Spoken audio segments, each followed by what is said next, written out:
Jaya TV நேர்களுக்கு வணக்கம். நான் ஷப்தினா. சுவையும் ஆரோக்கியம் நிறைந்த அம்மா சமையல இன்னைக்கு நம்ம பார்க்குற ரெசிபினா நெய் பூண்டு சாதம்.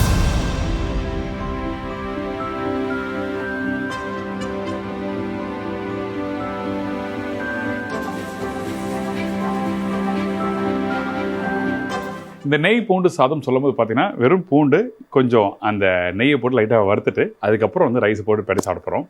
ரொம்ப நல்லாயிருக்கும். இந்த பூண்டு சாதம் சொல்லும் போது நிறைய பேர் நிறைய விதமாக பண்ணியிருப்பீங்க. ஆனால் இங்கே பார்த்தீங்கன்னா இங்கே தக்காளி கொஞ்சம் சேர்க்குறேன். இந்த தக்காளி எதுக்காக நான் சேர்க்குறேன்னா அந்த பூண்டு நெய்யில் நல்லா வறுத்துட்டு அந்த தக்காளி போடும்போது அந்த புளிப்பு தன்மை இருக்கும்.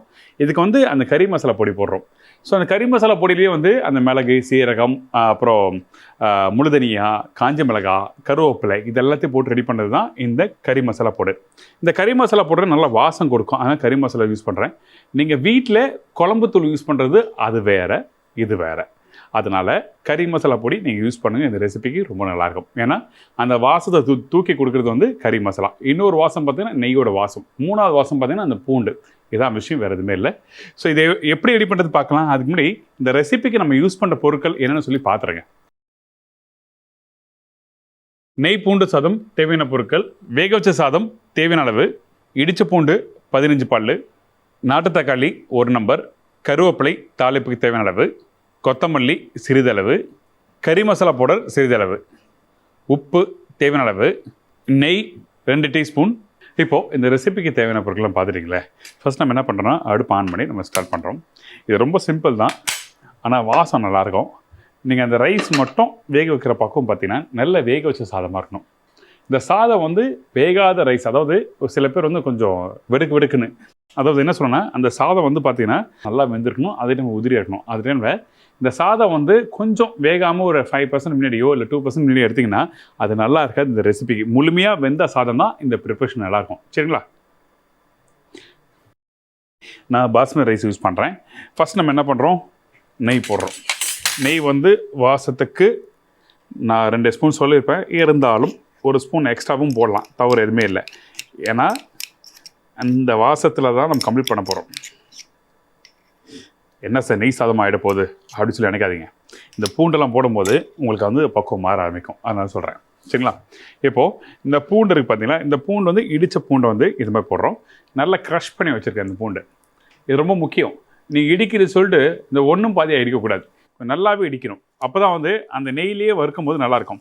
ஆனால் ஒரு கஷ்டம், நீங்கள் இப்படி வறுக்கும் போது கவனமாக இருக்கணும். இந்த பூண்டை வந்து நீங்கள் நெய்யில் வறுக்கும் போது பக்கத்தில் இருந்தீங்கன்னா கண் எரிச்சல் ஆரம்பிக்கும்.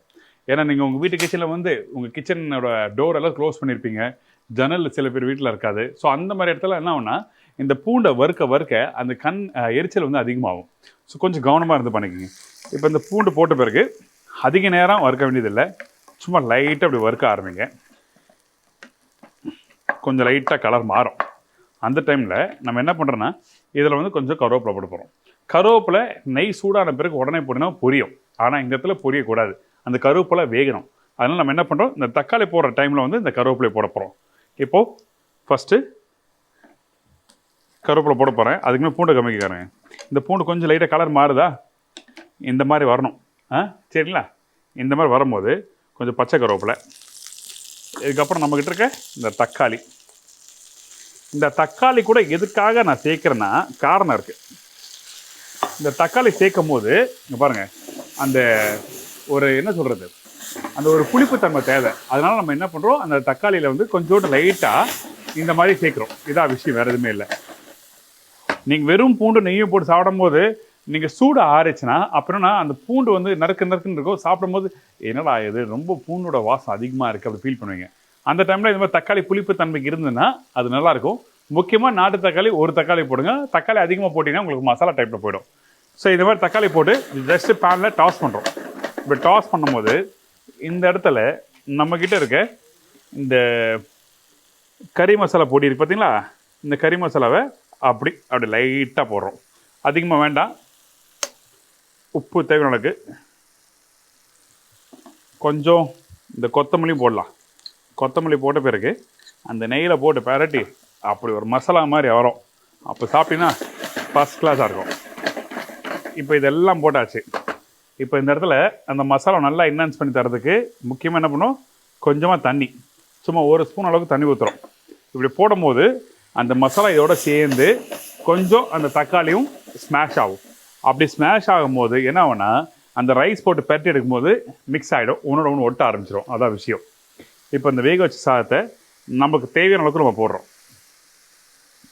எந்த அளவுக்கு வீட்டில் நீங்கள் மசாலா பண்ணியிருக்கீங்களோ அதுக்கேற்ற மாதிரி நம்ம பண்ணிக்கலாம். இன்னும் கொஞ்சம் கூட உப்பு போடலாம். அப்படியே அவ்வளோதான். இன்னும் கொஞ்சம் கொத்தமல்லி. இந்த சாதம் கொஞ்சம் உதிரியாக இருந்ததுன்னா அப்போ அந்த டைமில் என்ன பண்ணுறேன்னா இந்த சாதத்தை ஒன்று பார்த்தியா உடஞ்சா தப்பே இல்லை, அப்போ தான் நல்லாயிருக்கும். லைட்டாக கொந்தி விடுங்க. எப்படி இந்த மாதிரி அடுப்போட ஃப்ளேம் வந்து லோ ஃப்ளேம் வச்சுட்டு இப்படி கொந்தும் போது அந்த சாதம் என்ன ஒன்றோட ஒன்று சேர்ந்துடும். இதுதான் ஹைலைட்டு. அவ்வளோதாங்க, ஃபஸ்ட் கிளாஸ் நெய் பூண்டு சாதம் ரெடி. இந்த மெத்தடில் பண்ணியிருக்கீங்களா? ட்ரை பண்ணி பாருங்கள், உங்கள் எல்லாருக்கும் ரொம்ப பிடிக்கும். ரெடியானதை இந்த பிளேட்டில் ப்ளேஸ் பண்ணுறேன்.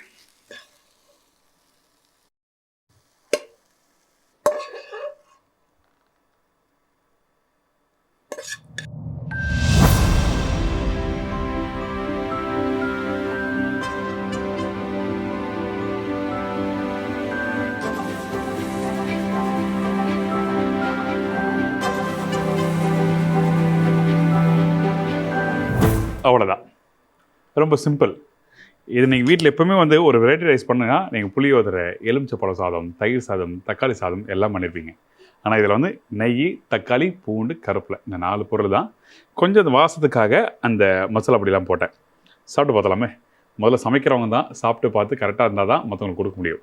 அப்படி இருந்தால் தான் அந்த சமையல் கரெக்டான சமையலாக இருக்கணும். கற்றுக்கிறவங்களும் சாட்டிஸ்ஃபைடாக இருப்பாங்க. First class.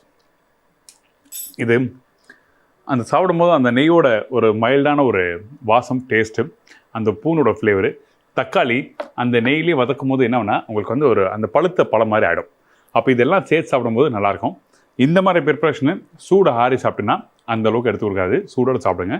இன்னொரு முக்கியமான விஷயம், இந்த மாதிரி ப்ரிப்ரேஷன் பண்ணும்போது பர்டிகுலர் வந்து அந்த சாதம் திருப்பியும் சொல்கிறேன் நல்லா வெந்தாதான் நீங்கள் இதெல்லாம் சேர்த்து பண்ணும்போது சூப்பராக இருக்கும். ரைஸ் வேறு வேறையாக இருந்தால் அது நல்லா இருக்காது. இது கவனத்தில் வச்சு பண்ணுங்கள். ஃபஸ்ட் கிளாஸ் ரெசிபி எப்போவும் நீங்கள் பண்ணியிருக்க மாட்டீங்க. தி பெஸ்ட்டு. அதுவும் வித்தின் 2 மினிட்ஸில் கம்ப்ளீட் ஆகும்.